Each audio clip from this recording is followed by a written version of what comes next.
52 নম্বর সিটের রেজাল্ট আজকে দেখাচ্ছি। মোটামুটি আরেকটু টান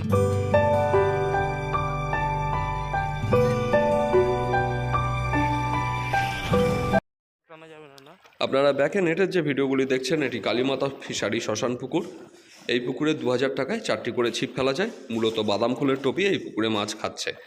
এখানকার সমস্ত লোকেশন ও কন্ট্যাক্ট নাম্বার আমি স্ক্রিনে দিয়ে দিয়েছি। আপনারা এখান থেকে সরাসরি পুকুরে কি অবস্থা, কি করবেন না করবেন বা কোনো কিছু খোঁজখবর নেওয়ার থাকলে নিতে পারেন। আর লোকেশন দেখে কিন্তু আপনি সরাসরি পুকুরে পৌঁছতেও পারেন।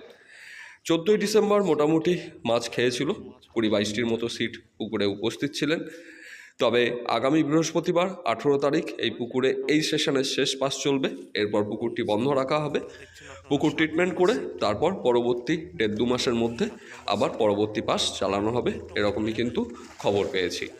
তো আগামী বৃহস্পতিবার 18 তারিখ পুকুরে কীরকম কী রেজাল্ট হয় বা কী অবস্থা থাকে এবং তার পরবর্তীতে পুকুরে কি পরিচর্যা হচ্ছে, কি মাছ দেওয়া হচ্ছে না দেওয়া হচ্ছে, সেগুলোও কিন্তু আমি তুলে ধরবো আপনাদের সামনে। তাহলে আমি বিদায় নিচ্ছি, আপনাদের সঙ্গে দেখা হবে পরবর্তীতে। মোটামুটি কাতলা কি হয়েছে? কাতলা হয়েছে, তবে একটু সাইজটা ছোট, 2-3টে। আর রুই মৃগেল হয়েছে কিছু? রুই আছে দুটো রুই আছে, মৃগেল আছে।